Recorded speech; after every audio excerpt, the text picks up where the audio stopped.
Assalamualaikum warahmatullahi wabarakatuh. Waalaikumsalam warahmatullahi wabarakatuh.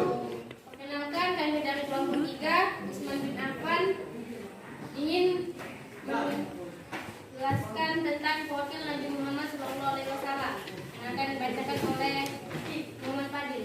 Kelahiran Nabi Muhammad SAW. Pada saat kondisi politik, ekonomi, sosial, dan agama baik di barat maupun di timur sangat kacau, lahir seorang tokoh besar sepanjang masa yang membangun kekuatan Islam di antara dua kekuasaan besar dunia di Jazirah Arab sebagai rahmatanil lil alami, yaitu Nabi Muhammad SAW. Telah disebutkan bahwa masyarakat Arab penuh masa kegelapan, termasuk mereka yang menyembah berhala buatan mereka sendiri. Nabi Muhammad diutus dengan misi kenabian yang mengajarkan tiada Tuhan kecuali Allah, yang mengetahui segala tindakan manusia dan membalas atau nanti. Sebelum Nabi Muhammad menjadi seorang nabi dihiasi dengan sifat-sifat yang terpuji dan bersih dari sifat-sifat tercela. Nabi Muhammad SAW lahir dari kandungan bundanya pada tanggal 29 Agustus, satu hari Senin tanggal. Sekian dari saya, akan dilanjutkan oleh Khairul. Assalamualaikum warahmatullahi wabarakatuh. Waalaikumsalam warahmatullahi wabarakatuh. B. Masa kerasulan Nabi Muhammad SAW. Menjelang usianya yang ke-40, dia sudah terlalu biasa memisahkan diri dari pergaulan masyarakat, berkompetensi ke Gua Hira, beberapa kilometer di utara Mekah. Di sana mula-mula berjam-jam, kemudian berhari-hari berkapur. Pada tanggal 17 Ramadan tahun 611 Masehi, malaikat Jibril muncul di hadapannya, menyampaikan wahyu Allah yang pertama. Bacalah dengan nama Tuhanmu yang telah menciptakan, Dia telah menciptakan manusia dari segumpal darah. Bacalah, dan Tuhanmu itu maha mulia. Setelah mengajarkan dengan as-salam, Dia telah mengajarkan manusia apa yang tidak mereka ketahui. Dengan turunnya wahyu pertama itu berarti Muhammad telah menjadi nabi. Dalam wahyunya pertama ini, sebelum diperintahkan untuk menyuruh manusia kepada suatu agama. Setelah wahyu pertama datang, Jibril tidak muncul lagi untuk beberapa lama. Sementara Nabi Muhammad menantikannya dengan datang ke Gua Hira. Dalam keadaan menanti itu, turun wahyu yang membawa perintah kepadanya. Wahyu berbunyi sebagai berikut. Hai orang-orang yang berselimut, bangun dan ingatlah, hendaklah engkau besarkan Tuhanmu dan membersihkanlah pakaianmu. Tinggalkanlah perbuatan dosa, dan janganlah engkau memperoleh yang lebih banyak untuk Tuhanmu. Bersabarlah. Sekian dari saya, akan dilanjutkan oleh Meli.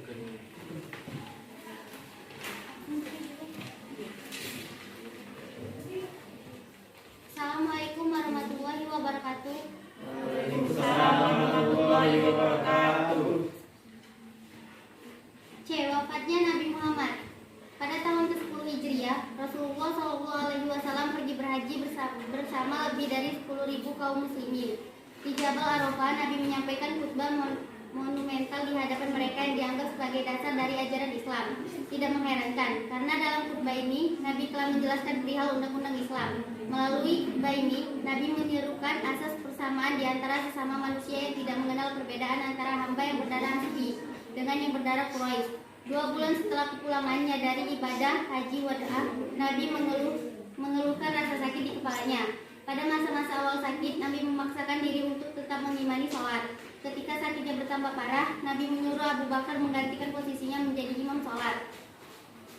Sakit Nabi Muhammad semakin parah hingga tiba hari terakhir di dunia, yaitu Senin 12 Rabiul Awal 11 Hijriah. Saat umat Islam mengerjakan sholat subuh dengan diimami Abu Bakar, Nabi membuka tabiratul kelambu kamar Aisyah. Nabi melihat mereka tengah berbaris sholat, lalu tersenyum bahagia. Menyadari adanya Nabi, Abu Bakar segera mundur ke belakang mengira Nabi akan keluar kamar untuk sholat.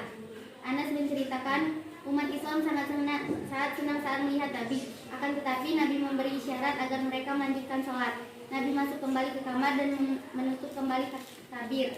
Setelah itu Nabi tidak keluar lagi pada waktu-waktu sholat berikut. Kemudian Abdurrahman ibnu Abu Bakar masuk dengan membawa sebatang siwak. Sekian materi dari saya, selanjutnya akan dibacakan oleh Ian. Waalaikumsalam warahmatullahi wabarakatuh. Pada Selasa, para sanak keluarga memandikan jasad Nabi tanpa melepaskan kain yang menyelubungi. Adapun yang memandikan adalah Al-Abbas, Ali Al-Fad, dan Qarsam. Keduanya Al-Abbas seorang pembantu Rasulullah, Utsama bin Zaid dan Aus bin Qaili. Al-Abbas, Al-Fad, dan Qarsam bertugas membalikan jasad serta mengguyurkan air Ali membersihkannya, dan Aus menekap jasad Nabi di dadanya. Kemudian mereka mengapani jasad Nabi dengan 3 lembar kain putih bahan katun tanpa menyertakan pakaian ataupun tutup kepala. Kemudian mereka saling berbeda pendapat di mana Nabi akan dikubur. Maka Abu Bakar berkata, sesungguhnya aku pernah mendengar Rasulullah bersabda, tidaklah seorang Nabi meninggal dunia melainkan dia dikuburkan di tempat dia meninggal dunia. Sekian dari saya, akan dilanjutkan Muhammad Afrizal dan Assalamualaikum warahmatullahi wabarakatuh. Waalaikumsalam warahmatullahi wabarakatuh. Kesimpulannya, Muhammad Shallallahu Alaihi Wasallam lahir di Mekah di suatu tempat yang dikenal dengan Sukul Lal pada hari Senin pagi 12 bulan Rabiul Awal pada tahun Gajah, dan beliau wafat pada hari Senin bulan Rabiul Awal tahun 12 Hijriah atau bertempatan dengan tanggal 6 Juni 632 Masehi. Beliau mempunyai 15 orang istri dan 6 orang anak. Beliau diangkat menjadi seorang rasul ketika umur 40 tahun. Nabi Muhammad bukanlah seorang yang ummi, melainkan beliau bisa membaca dan menulis dengan pengajaran, bukan seperti orang manusia biasanya, melainkan beliau belajar dengan luar biasa. Banyak pendapat yang mengatakan bahwa beliau merupakan seorang spiritual dan politik, namun pemikiran tersebut merupakan pemikiran yang tradisional. Namun Muhammad merupakan seorang pemimpin spiritual. Sekian dari kami, dilanjutkan dengan sesi pertanyaan. Untuk kelompok 1 dipersilakan. Assalamualaikum warahmatullahi wabarakatuh. Waalaikumsalam warahmatullahi wabarakatuh. Saya Rizky Juanda, perwakilan dari kelompok 1, ingin bertanya, mengapa tahun kelahiran Nabi Muhammad disebut tahun gajah? Assalamualaikum warahmatullahi wabarakatuh. Waalaikumsalam warahmatullahi wabarakatuh. Kami dari kelompok 2 ingin bertanya, jika ada seseorang yang bertanya alamat kepada Andi, tetapi Andi mengarahkannya ke arah jalan yang salah dan jalan rusak karena Andi ingin orang itu celaka dan tidak ingin dia sampai di tujuan, apakah perbuatan yang dilakukan oleh Andi mencerminkan sikap mulia Nabi atau kebaikannya dari sifat mulia Nabi, dan apa dampak dari perilaku orang yang bersifat seperti Andi? Assalamualaikum warahmatullahi wabarakatuh. Waalaikumsalam warahmatullahi wabarakatuh. Saya dari perwakilan kelompok 4 akan bertanya, apa kelebihan risalah Nabi Muhammad SAW dibandingkan risalah para nabi dan rasul sebelumnya? Assalamualaikum warahmatullahi wabarakatuh. Waalaikumsalam warahmatullahi wabarakatuh. Saya perwakilan dari kelompok 5 ingin bertanya, bagaimana akidah dan akhlak Nabi Muhammad sebelum jadi Rasul? Terima kasih kepada kelompok yang sudah memberikan pertanyaan. Selanjutnya kami akan menjawab pertanyaan dari kelompok 1. Dijawab oleh Melisa. Baiklah, saya akan menjawab pertanyaan dari kelompok 1. Mengapa tahun kelahiran Nabi Muhammad disebut tahun gajah? Tahun kelahiran Rasulullah disebut dengan tahun gajah karena pada saat itu pasukan gajah dipimpin oleh Abraham hendak menyerbu dan merobohkan Ka'bah. Sekian, terima kasih.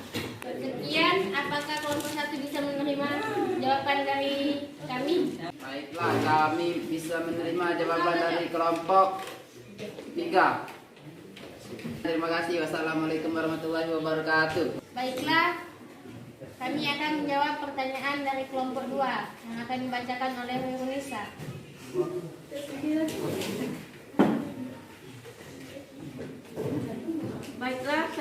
menjawab pertanyaan dari kelompok 2. Jika ada seseorang yang bertanya alamat kepada Andi, tetapi Andi mengarahkannya ke jalan yang salah dan jalan yang rusak karena Andi ingin orang itu celaka dan tidak ingin dia sampai tujuan. Apakah perbuatan yang dilakukan oleh Andi mencerminkan sikap mulia Nabi atau kebalikan dari sifat mulia Nabi?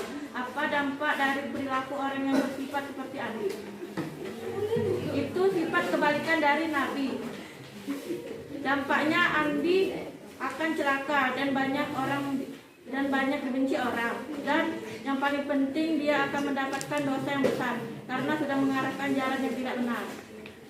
Sekian pertanyaan dari Setia. Wassalamualaikum warahmatullahi wabarakatuh. Untuk kelompok 2, apakah jawaban kami bisa diterima? Terima kasih kelompok 3 telah menjawab pertanyaan kami. Ya, kami terima jawaban yang tadi. Setelah kami akan menjawab pertanyaan dari kelompok 4 yang akan dibacakan oleh Muhammad Fadil. Baiklah, saya akan menjawab pertanyaan dari kelompok 4. Apa kelebihan rijalan Nabi Muhammad SAW dibandingkan risalah Nabi dan Rasul?